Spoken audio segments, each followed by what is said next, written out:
जय श्री राधे कृष्ण। दोस्तों, इस दुनिया में हर इंसान को कुछ ना कुछ दुख है, या ऐसा कहें किसी न किसी कारण से इंसान दुखी है। तो आखिर क्या है इस दुख और असंतोष का कारण? तो इसका सबसे बड़ा कारण है एक्सपेक्टेशन, उम्मीद। उम्मीद खुद से और उम्मीद खुद से जुड़े लोगों से। सीधे शब्दों में, जितनी उम्मीद उतना दुख। अब ऊपर वाले ने कुछ सोच समझ कर ही सब कुछ अप्रत्याशित बनाया होगा।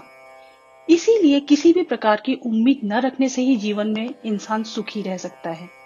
उम्मीद ही नहीं की तो दुख होगा ही नहीं, और बिना उम्मीद के अगर कुछ मिल जाए तो खुशी की बात है। चलिए, इसी पर एक छोटा सा किस्सा मैं आप लोगों को सुनाती हूँ, सुनिए, उसके बाद आगे बात करते हैं। एक बार किसी गांव के एक जमींदार ने अपने घर पर विशाल जलपान का आयोजन किया। तो जमींदार ने 2 पंडितों को आमंत्रित किया। अब इतने बड़े जमींदार के घर से निमंत्रण आया है तो कुछ दक्षिणा तो मिलेगी ही। एक पंडित सोचता है कि हमको दक्षिणा में अगर 10 रुपए मिल जाएं तो हमारा काम हो जाए। दूसरा पंडित सोचता है अगर दक्षिणा में 100 रुपए मिल जाएं तो काम बन जाए। मजे की बात यह होती है कि दोनों जमींदार की हवेली में जाते हैं, जहां उनकी तबीयत से खातिरदारी होती है, और दोनों ही जब जाने के लिए तैयार होते हैं तो जमींदार उनको 51-51 रुपए देते हैं।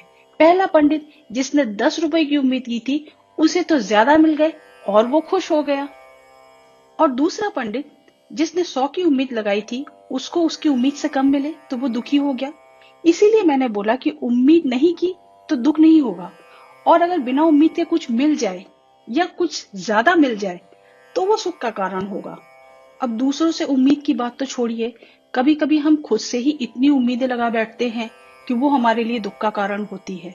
अब आप लोग सोचेंगे, दूसरों से उम्मीद की बात तो समझ में आती है, पर खुद से उम्मीद के कारण दुख, ये कैसे संभव हो सकता है? तो इसका जवाब ये है कि जब चीजें हमारे हिसाब से नहीं हो पाती तो हम दुखी होते हैं, क्योंकि हम खुद से ये उम्मीद करते हैं कि जो हम चाहें, जैसा हम चाहें वैसा ही हो, लेकिन ऐसा होता नहीं, तो हम दुखी होते हैं, खुद को बेबस पाते हैं। दूसरा कारण है जुड़ाव, आसक्ति। हद से ज्यादा किसी के प्रति जुड़ाव भी दुख का कारण होता है। जब हम लोगों से जुड़ते हैं ना, तो संपर्क बनाने तक तो कोई हर्ज नहीं, लेकिन बात तब बिगड़ती है जब हम उन्हीं लोगों से उम्मीद करने लग जाते हैं, और उससे भी ज्यादा स्थिति बदतर तब होती है जब हम गलत लोगों से उम्मीद रखने लगते हैं। और जब वही उम्मीद टूटती है ना, तो बहुत दुख होता है। कभी कभी तो ऐसा भी देखने में आता है, किसी को अपना दुख दर्द देता है तो किसी को दूसरों का सुख दर्द देता है, दुखी करता है। कभी कभी बुरे कर्मों की वजह से दुख मिलता है, तो कई बार ज्यादा अच्छा होना भी दुख का कारण बनता है। दोस्तों, जीवन में दुख हम खुद ही पैदा करते हैं और फिर पछताते भी खुद ही हैं। तो क्या करना चाहिए? अपनी क्षमता के अनुसार सोचें, जो सोच लिया उसके लिए मेहनत करें, और उम्मीद बिल्कुल भी ना करें। जब मेहनत की है तो फल कुछ ना कुछ मिलेगा ही। इच्छाओं के लिए नहीं, जरूरतों के लिए सोचें। इच्छाएं तो रावण की भी पूरी नहीं हुई थी, उसका तो महल भी सोने का था। अब जब उस प्रकांड पंडित की इच्छाएं पूरी नहीं हो पाई, तो हम तो सामान्य इंसान है भाई।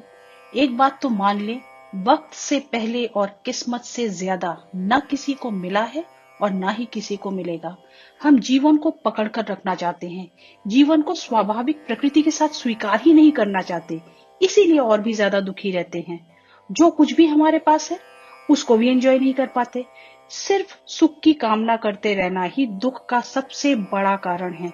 तो दोस्तों, ये थे कुछ ऐसे कारण जो हमारे चुनौतियों से भरे जीवन को और भी दुखी बना देते हैं। अब दोस्तों, ये दुख वुक टाइप के अनवांटेड वायरस तो हमारे जीवन के सिस्टम को करप्ट करते ही रहते हैं, तो इनको खुद से इंस्टॉल करने की क्या जरूरत है? तो चलिए, फटाफट अपने जीवन में हैप्पी वाले मोड को इंस्टॉल कर लीजिए और सैड वाले मोड को डिलीट कर दीजिए। फिर देखिए आप कितना राहत महसूस करेंगे। तो दोस्तों, कैसे लगे मेरे विचार, कमेंट करके जरूर शेयर कीजिएगा। तो मिलते हैं अगली वीडियो में, तब तक के लिए stay blessed and stay healthy. Hare Krishna.